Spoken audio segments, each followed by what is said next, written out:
Welcome to Coffee with the Sarlos. We are your hosts of the show, Karen and Kelly Sarlo. Whether you're struggling with grief or you just need answers, we connect you with spirit to find relief, clarity, and direction in life. We can help you move forward.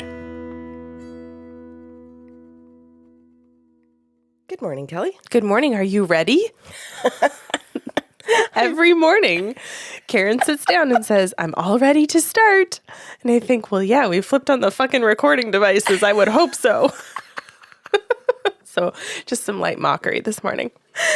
Great way to start this. Yes. And for anyone who doesn't know, anytime, and I mean anytime I slightly mock Karen, karma comes back to me in like just seconds. So I'm sitting very still. I don't know how karma's going to get me through this show, but I'm sure you'll all be here for the laugh when it happens. Okay, so I have a client. It's a gentleman, and we are over Zoom together. And the name I'm going to make up for him is Cillian. And at the beginning of the session, he says to me, Karen, he says, I would like to know anything you can tell me from my spirit guides and from my partner's spirit guides about our relationship. I'm really struggling in it, and someone suggested that I call and ask you about it because you would be impartial. You would be able to say what my soul wants me to know about it, apparently. He said, and her soul, and that you do something about reading the contracts. And I thought if I had access to actually understanding what the contract was between the two of us, that I could approach it from a different perspective of just what I want. I love the openness. Yeah. That's really cool. I also really love, too, that he didn't just say my own spirit guides, but is being inclusive of his partners as well. Yeah. Mm-hmm. So he said, I'm just going to record it. And he says, could you go ahead? He says, I'm here to listen. I'm going to write some notes. And he goes, it's pretty open. He says, I've booked a half hour and I just want to hear everything that you can tell me. And I'm coming with the attitude that I'm supposed to sit my ass down and listen, because you're probably going to say shit about her that I'm not paying attention to. And you're probably going to say shit about me. And he says, and I have to be able to sit here and listen to my own stuff that I don't want to see, because it can't be that she's the only one making mistakes. It's got to be that I'm doing something too. And I said, okay. I said, I would love to do this for you. So I'm going to channel. And I said, and I'll try and say certain things to you, like your guides are telling me, her guides are telling me, this is about her, this is about you. The contract says, and he goes, oh, that'd be fantastic. He goes, so I'll make those I'll write that down in my notes. So I started and I said to the spirit guides, what do you guys want to do? And his guides came in and said, well, we're going to make it super easy, even though you've told him all of that. And we're going to say that we've already had our meeting on the other side, and that we know what he wants. We know why he came here. We know his intentions. We know her intentions in relationships. So we're just sort of going to put it all together, and I'm going to speak, and I'm going to show you videos of her behavior, his behavior. So meaning that the guides are in agreement with what messages are being given. Yeah. Yes. Doesn't matter who it's coming from. Exactly. And I'm going to speak on everybody's behalf, but you did say that you have access to all of these guides and records, and you do. But I'm going to make it easier on you, Karen, and I'm actually the one that's organized, like, on the other side, and I'm the spokesperson for the group, so here you go. So I said, okay, run the show. What do I do?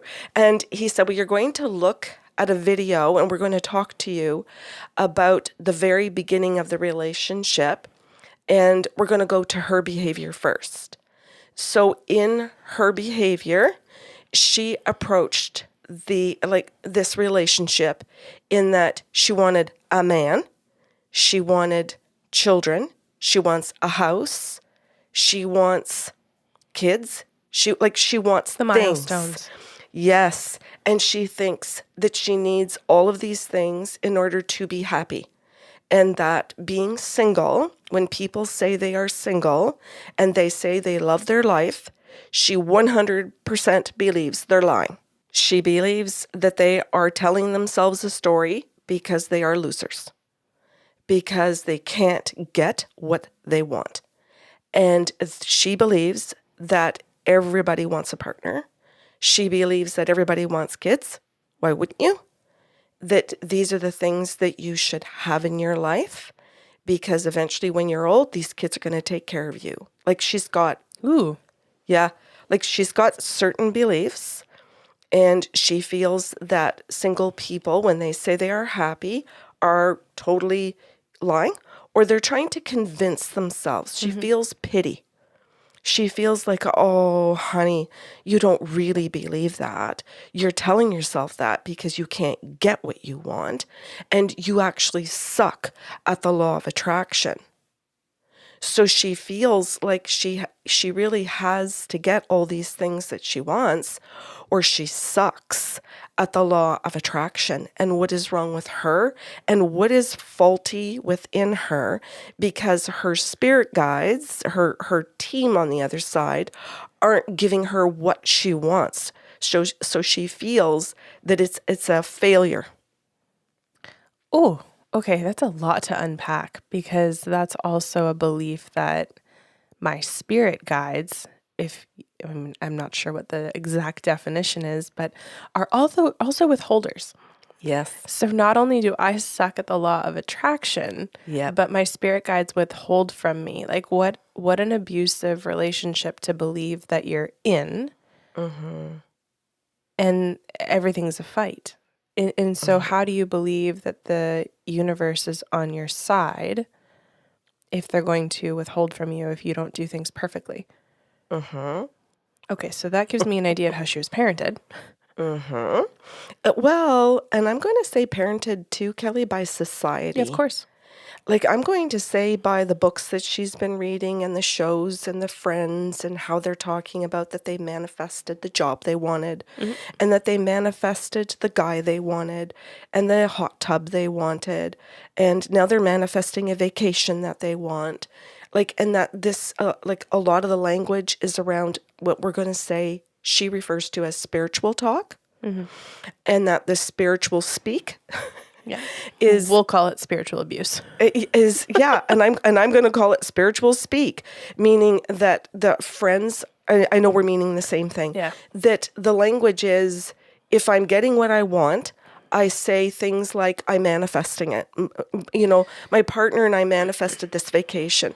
We're working on manifesting a bigger house, you know, for the kids. We're looking at Which, manifesting 2 cars now. yet again, is just such a privileged position to be in. Yeah. And I think so many people in developed countries have this belief system and forget about the non-developed countries who don't have the Yes. luxury to believe in manifestation. Yeah. Right? Because they literally are doing the grind. Yes. That they just don't have access to the resources that we have access to, but we call it being spiritual. We call it being good manifestors. And it's like, that's not how the world or the universe or spirit or energy works. Yeah. So this is how this woman has approached this relationship. So the guides have taken some time to show this. And I said this to him, and he goes, that's very true. I can totally affirm for you that this is how she speaks. And she says that she's spiritual and that she's talking about her spiritual friends. And they also talk about certain spiritual friends that are not very good at manifesting, and that they have blocks, and that they need to go for Reiki treatments for blocks. And they tell their friends, oh, you must be doing something to block what you want. That's something within you. That's this chakra. That's this color. You need this gemstone. And he said, I can totally confirm for you because I've listened to tons of these conversations. He says, so I'm not saying I believe in all of it. He says, but she gets angry with me if I'm not part of one of the guys that's buying his girlfriend these The manifested gemstones, things?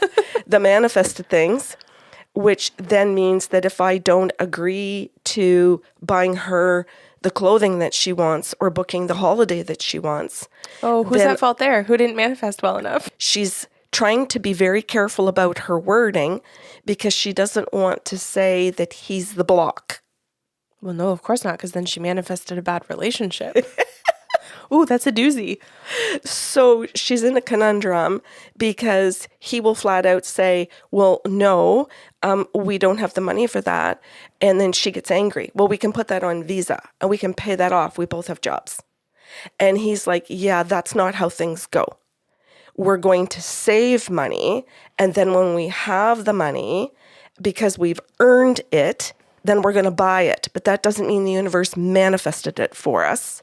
Or withheld it. Or withheld it. So he's trying to say things to her like, no, this isn't the universe manifesting the holiday, the baby, we're not doing that. We're going to be logical. And so he's very much, no, I'm going to be in the logic about this. And I'm okay to say we've got goals. I'm okay to say that these are the goals, but then she turns it into, I have to manifest this. And if a friend in the group is manifesting faster, so now her partner has agreed to the vacation and they're going this winter. Whether it's on Visa or not. Yes. Then she comes back and ups the ante of, we really need to do this. And they're going to where we wanted to go or pretty close. So why don't we go with them? It'll be so much fun. So there's lots of this struggle to keep up to the manifestation stuff. I think before it was referred to as the Joneses. And he is sitting in his no. I'm saying no, and I have boundaries around this. Yeah. I want to savor these things, and I don't have the same manifestation goals as you. I'm looking to get this mortgage paid. You just said something really cool. Can we stop for a second? Yeah. I want to savor these things. He's not saying, no, I don't want these things. Yeah. He's not saying, no, you can't have these things. He's coming at it from a place of, I want to, there's an intrinsic reward is what I hear. I want to earn these things honestly. And then when we have them, I know that we've worked hard for them. They're going to mean more to me. I'm going to fully enjoy them. They're not just a dime a dozen, and they become part of our lifestyle. Yes. Which is what a vacation was supposed to be. Yes. And he says to me, he says, when I tell him this, he says, and I'm angry with her when I've worked damn hard to get us a vacation, and she turns around and tells the group that she's manifested that vacation. And he goes, hello? Yeah, through an 80-hour work week that my husband put in. Yeah. And he goes, what the hell is that about? No, like I'm the one that worked and got the bonus. So, because I worked the extra weekends for this. Yeah. Now I want to point out for people, because like I labeled, you're calling it spiritual speak, which is fine. And I'm calling it spiritual abuse, which I know you agree with. Mm-hmm. I'm labeling it that harshly because the belief itself, as you just illustrated, undermines the human experience. That's right. Yeah. So in this conversation, the guides are explaining to him what she's doing and what he thinks and how he's trying to move through the relationship. So validation. Yes. And so he sits there and he goes, I can't tell you how much I needed this. He goes, like, you don't have to. You're just putting it out there for me. And you're just saying that my spirit guides are telling me that I'm fucking logical, that I want processes to things. And he goes, that I value those things. He goes, and I do want to give this to my partner but I am resentful as all get out when she turns around and throws all my effort under the bus and then turns to her friends and says that she's manifesting, that she's attracting. And he says, it drives me crazy. And then she turns around when I say something to her and I say, well, wait a second. How about the 20 weekends I put in to get this as a bonus, with my company in order for us to have the money to buy the tickets for this. And she shits all over him that he's not spiritual and that he is a lower level than he is. Pardon me? He is a lower level than He she is a lower level than she is. Yeah. This is gross. And that she is spiritual and that her and her stones and all of these things that she's talking about manifesting and abundance and attraction and the books that she's read and the courses that she's taking because she's going to courses. And he goes, oh my God, are you going to talk about the damn courses? And I said, well, the guides are saying that she's been to Sedona. She's going to take courses on how to manifest. And he goes, yeah. And I keep saying, sure, you go to Sedona to manifest. So you spend money telling me that you're learning how to manifest when I'm actually putting in the 20 weekends. And now you're saying that you don't have enough money to go and pay half towards something that we're supposed to be manifesting because you spent it on your money going to Sedona. But if I dare point that out, we are in a flat out massive fight. Yeah. And I said, yes. And that's the next point, how she fights. And I said, so she throws spiritual jargon at you to shut down the conversation because then you don't know what the words mean. He goes, exactly. And then he says, when I went to look up what the words meant so that I could have a conversation, she accused me of being a narcissist. Okay, keep going. Because then she said that her girlfriends told her, well, now you've got a narcissistic partner because he went out and learned your vocabulary to use it against you. You be careful of him. I have so many things to say. So I want to finish. Yeah. So then the guide said to him that he actually is getting an education about terms and words, but he's getting his education not just because he's actually going and finding it in books, podcast shows, YouTube, TikTok. He's got friends that are saying, oh, whoa, whoa, we're going to talk to you about what she's doing and we're going to educate you. So he's got a wonderful group of friends that are saying, this is confuckery. This is her gaslighting you and calling you the narcissist. Mm-hmm. So he's got some stellar friends that are putting some beautiful educational videos his way to say what she's doing. And he said to me, Cillian says to me, oh my God, if it weren't for my friends, I don't know what I would do. This is very true. They are helping me. And they're helping me stay in my logic. But she says that I'm all just wanting to be logical and I have no spirituality because she's saying that I don't feel my feelings. And I said, well, wait a minute. I said, the guides are saying that you do feel your feelings and that you actually say your feelings to her. She just doesn't like your feelings. And because she doesn't like the feelings, then she's saying those aren't valid feelings. That would be a massive red flag. Yeah. I had to say this to a 5.5-year-old last week. We don't tell people how they feel. People tell us how they feel. Yeah. Thank you for sharing that, especially about that you're doing this with a 5-year-old. Mm-hmm. So the guides say to him, you are learning the right material. You are getting the right vocabulary to identify what she's doing. You have healthy friends that are seeing her behavior for what it is. And her spirit guides and his spirit guides are confirming that she's gaslighting him. Yeah. So he sat there and said to me, well, he said, I think this is why some of my friends said to call you. He said, because they said, just sit down and listen and what you're going to get is the truth.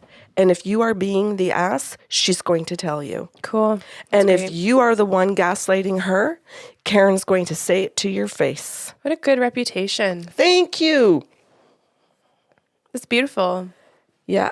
The spiritual the spiritual abuse, like it takes the person who buys into the idea of this manifestation stuff and it puts them at the center of the universe, right? Yeah. Really and truly. And so I just kind of imagine this person like, being elevated into the sky with a whole bunch of like auras around them where everything revolves around them, because that's what this idea of manifestation is really about. It puts you at the center of things, which, as we know, is narcissism, right? Where you can't afford, ironically, because we're talking a lot about affording things, you can't afford to believe in logic because you need to believe that you are at the center of everything. And anyone who gets in the way of that, anyone who brings actual logic to it, threatens your idea that you are at the center of everything, right? And so you end up having to gaslight them. You end up accusing them of the very thing that you are doing, which is narcissistic behavior, right? And so these people on the outside, like Cillian, who wants to understand, wants to create connection, wants to engage, right? To come to a resolution, walks away from the conversation to educate themselves so that they can understand, wants to learn the language so that they can do the connecting, right? So he's going through healthy processes to try and go, okay, I'm going to take in what they're saying and try to assess, am I a problem? Do I need to assess my own behavior? Which are healthy questions to ask yourself. And then come back to the relationship with an attempt to connect, right? Narcissists, they learn language to weaponize. They learn language to get what they want, not to come to a place of understanding and connection. They're just, I'm going to learn your language so I can dig my heels in harder, longer, right? And yet you're hearing she's accusing him of the very thing she's doing. Yes. It's sad. It's also scary. Really scary behavior, because as Cillian now understands, like, you can marry and have children with these individuals and be really tangled and enmeshed in a life that is hard to walk away from. Yeah. So I would imagine that as much as he was relieved to hear that he is the healthy one, it's also terrifying, because it's like, okay, what now? Especially if that person really truly is that, I'm not going to use the word sick, but that really is that unwell and unable to come outside of the reality that they're living in. Okay. So I'm gonna jump in at this point. Thank you very much for explaining all of this in a very emotionally regulated way, Oh, thanks. where you made it a conversation people could stick around to listen to.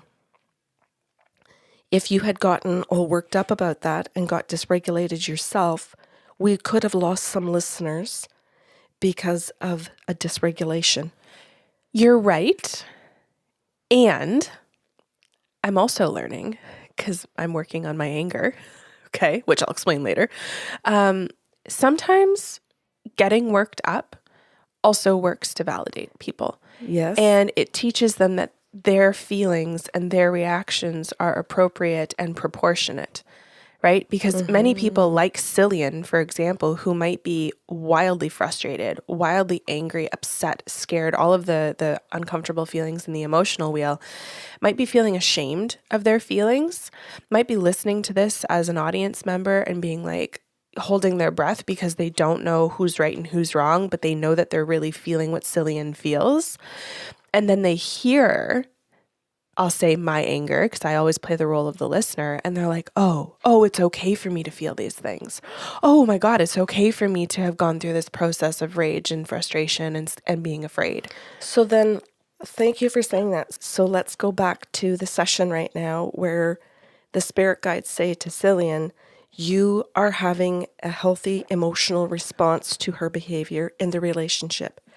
Your anger, your hurt, your pain, your frustration, your confusion is healthy. The feelings you've been feeling, trying to figure out what she's doing to get there, are all healthy feelings. Okay, can we pause? Yes. I just want to point out that you said that they are healthy emotional responses. And there is a difference between an emotional experience and a behavioral experience. Because had Cillian been dysregulated and acted out because of those feelings, that is not a healthy response. Right.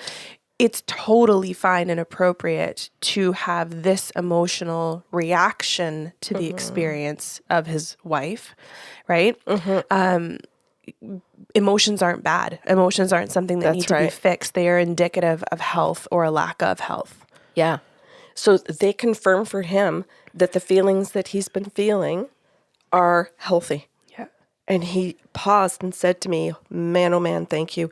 He says, I got to hand it to my friends. They've been telling me I'd be mad too. I'd be this too.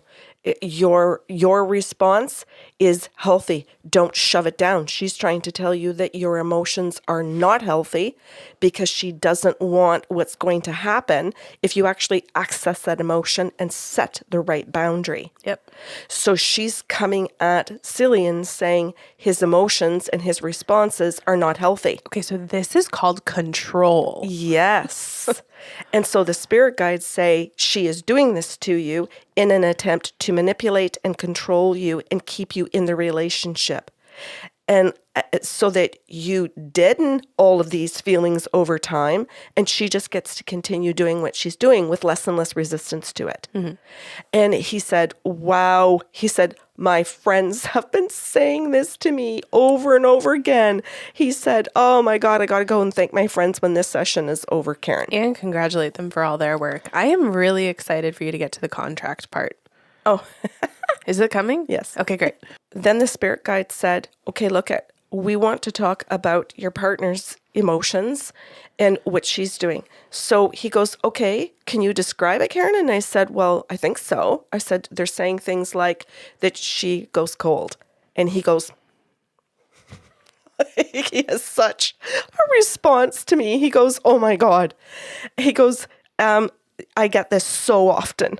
And I said, she stops talking to you. If she feels that you're not going to give her what she wants, the manifestation stuff, whatever it is that she's working on, if you aren't going to comply, then her biggest go-to is to freeze you out. Which makes sense if that's what she believes her spirit guides are doing when she's trying to manifest. Right? Like she's now playing the role of the withholding spirit guide. Oh, Kelly, I didn't even see that. Well, yeah, that would be a very logical next step for her because that's what she believes she's experiencing. Yeah. So when she doesn't get what she wants in the relationship on any level ever, her go-to is to stop talking to him. And it could be for 15 minutes. It could be for the morning. It could be for a week. It could be for a month.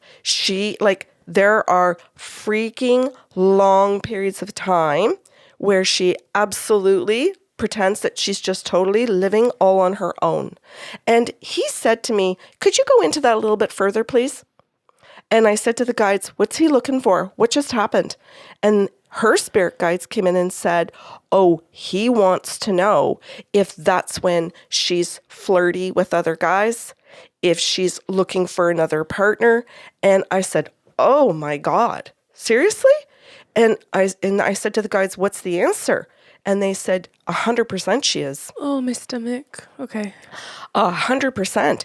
Because deeply within her, she feels like, I gotta get my needs met. And so if I'm freezing him out, he's not meeting my sexual needs. He's not giving me attention. We're not working on my manifestation goals. I'm freezing him out, but he's not giving me attention. This is how warped the thinking is. That's right. That sucks. And you know what? Like, what's not being said too is like, oh, so is she manifesting an affair? Because I bet you she wouldn't call it that. I bet you should call it a manifesting a partner because I'm more spiritually evolved than this man. Yes. But let's not call it what it is, that I'm willing to cheat Yes. And I'm willing to stay in a, let's be honest, loveless marriage, Yep. create an affair situation, but still call it the universe providing for me. Yes. Like, how unfair. Again, putting yourself at the center of the universe, that the universe would want me to have an affair to get what I believe I deserve. That's right. And just justifiably hurt this Cillian character of her story, because she is the protagonist, yes? Yes. Like, that's the sense that she's making. That's correct. 100% correct, Kelly. Go on. No. So her spirit guide said this is how she's validating it and how she's seeing it through her lens. Yeah. And because she's going and taking courses, and I'm not saying the courses are teaching her that specific stuff. Yeah. I'm saying they're doing a good job of enabling what she wants to believe about the universal law of abundance, the universal law of attraction, gone wild. Gone narcissistic. Yeah. However we want to call that, but feeding narcissistic people and then giving them the language that suits. Just to keep elevating themselves. Exactly. Yeah. To keep elevating, and as you said, to keep making them the center of the universe. Yeah. You said that really, really beautifully, by the way. Thanks. Because I really feel like the karma that has unfolded from me mocking you at the beginning is my lack of grammatical correctness through this show. If anyone's caught it, I've stumbled a lot. And it hurts my soul. Okay. Go to the contract. So then the guides say that I said, Cillian, I said, the last thing I need to do is read the contract to you. And he goes, yes, ma'am. Yes, please. Like, just simple. Yeah. And I said, so when I look at the contract, and read this for you, the contract is for you to trust your own logic, to trust your own intuition, to trust your own emotions, and not allow a person to cross your boundaries and say what it is you think and what it is you feel and what is logical. So, and be able to understand what codependence is versus an interdependent relationship. And he went, oh, I've got a couple of friends that have thrown that word around. You keep going, Karen. And I said, but also to help you to understand attachment styles so that you can understand your wife's attachment style and what she's doing. And he goes, do you know the attachment style? And I said, I'm not a therapist. I'd prefer not to say your wife's attachment style is this and yours is that. I said, I would prefer for you to go to therapy to actually have that done properly for you. I said, I know that spirit guides will be able to share information and that I can say, here are all the symptoms. And you might sit there and go, thank you. That's definitely a fearful avoidant, or that's definitely a dismissive avoidant, or she's a combination with anxious preoccupied. And I said, but it would require that I talk to you longer because I probably have only described one aspect of her personality when I said she does these behaviors, because there would be other behaviors when you're manifesting or when you're giving her what she wants. There would be a different aspect of her. She could become anxiously attached at that time. And he goes, well, he says, I think you've done an excellent job. He says, because I believe that it's a combination, because she flip-flops depending on if I'm in compliance with everything and she's happy versus whether I stand my ground. So you're saying that the contract is that I'm supposed to be able to be me and know that I'm being healthy, and that the contract with her is to be able to see her for who she is and not to keep hoping that she's going to improve and get better and change and be who I want her to be, which she shows me in tiny little glimpses that I'm now starting to see are getting farther and farther apart. And he said, and that I'm sicker and sicker and sicker of waiting for. He says, my patience is running out. So he says, I think I'm getting the validation. He said that it's in the contract for me to see this and get out of this relationship. And he says, and I'm ready to. He says, so I'm so grateful because you're telling me that how I'm learning and what I'm getting sick of and what I'm tired of is what I'm supposed to be sick and tired of, so that I actually get out of this relationship.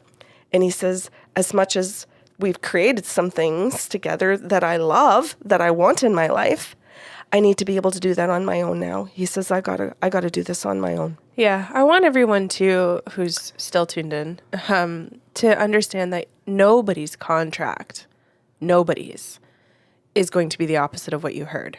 And maybe that's too much of a double negative. Everyone's contract has some form of knowing what you think, knowing what you feel, trusting your own intuition, trusting what you know and feel, right? Like that's for all of us to figure out in this lifetime. And though the guides didn't say it's written into your contract that you should be getting a divorce, there's free will, right? So when you do the work to know what you think, feel, need, and trust within your own gut, you get to decide what you want to do with that, right? And in any of our relationships, partnerships, friendships, whatever it might be, you have the free will to choose to double down and work harder together, right? Or to recognize in this relationship, oh, I'm working, but you're not. So therefore, I don't think I'd like to stay. Yeah. No contract says this is going to be an unhealthy relationship and you're meant to stay forever. That's right. You're meant to suffer. No guide would do that to you. Yeah, that's correct. And Cillian did ask, he said, is it in the contract that she's supposed to have an affair? I want to know if she's having an affair. That's a neat question. Is it in the contract that she's meant to have an affair? That's right. What was the answer? What was the answer? Yeah. The answer was that it was in the contract for her to have an affair. It was in the contract for him to do the leaving. She wouldn't do the leaving when she had the affair. That he would find out about it first, and that he was the one to do the leaving. And he goes, okay. He goes, I'm good to hear this. He says, because he says, I do want to do the leaving. I want a healthier partner than this. And he doesn't have to wait for the affair to do the leaving. That's correct. And part of the contract was that was read to him was that he is supposed to be learning that the relationship with her is always kept on very surface levels of intimacy and connection, and that he's working hard to create deeper levels of connection to a partner that he wants, that he sees all his friends having in their relationships, not her friends, his friends. And so he wants what he's seeing here, that are real, serious, authentic connection of love to somebody. His heart is in that direction, and hers isn't.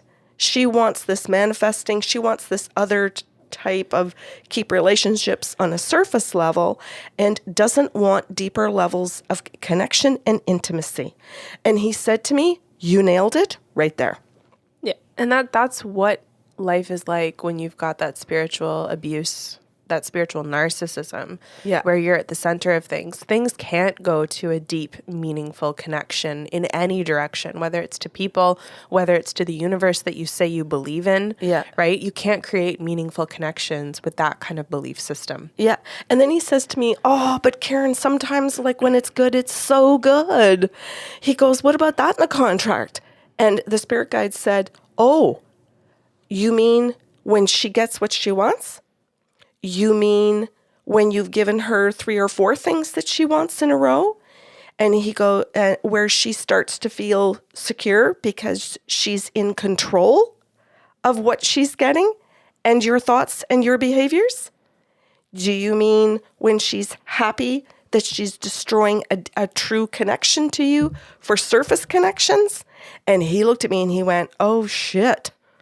Oh shit. Well, that's good. He goes, oh my God. He goes, this is what I came to hear right there. Yeah, it's to hear what it actually is. Yes.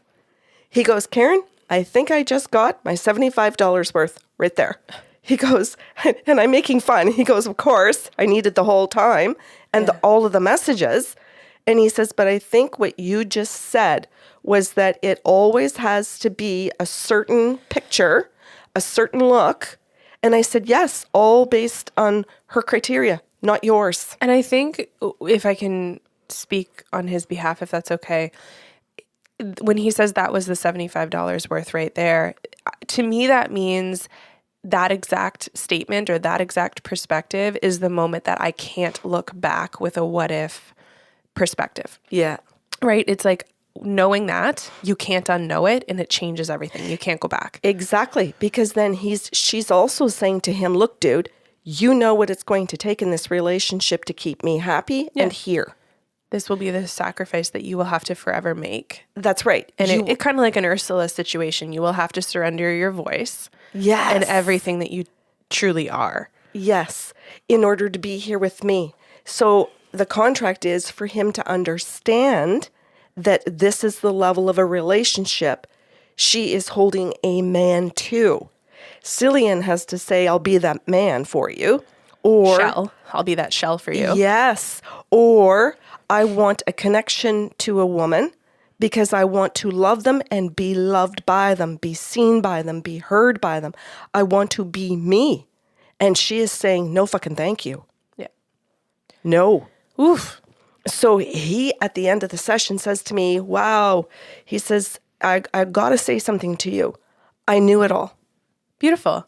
He goes, I got to say that I knew this deep down. Honestly, like, tell me on a scale from 1 to 10 or percentage wise, how many clients truly don't? Oh, I would say about maybe 0 to 1%. I think most people come to hear exactly what they know. Yes. And have been scared to admit. Yes. Or come to hear what they know because they need confirmation that they're not crazy. Yes, because they so feel that they've lost their logic. They so feel that they've been so manipulated, and I call it confucked. Yeah. They've been so confused and fucked over that that's become their norm. And somebody, the spirit guides, have to pull them back out of that confuckery into reality. Yeah. And you know what? Like, obviously, I'm on the spirit guide side here, and I'll argue that you're absolutely correct. And whether or not you're here listening because you believe in spirit guides or not, your body will do it. Oh my God. Whether or not you feel connected to a universe or a Yeah. source or an energy of any kind, your body won't lie, right? It'll be in your stance. It'll be in your carriage. It will be in your can't hold your own head up, can't hold a gaze. Like it will be in the pain that you feel, the aches that you feel, the fatigue that you feel. It just, your body will not lie. Yeah. It will always tell you how miserable you are. Yes. Right to the point of for some people, eventually after decades of this, of giving them terminal or really serious illnesses, Yeah. diseases, all kinds of things, right? Mm-hmm. Yeah.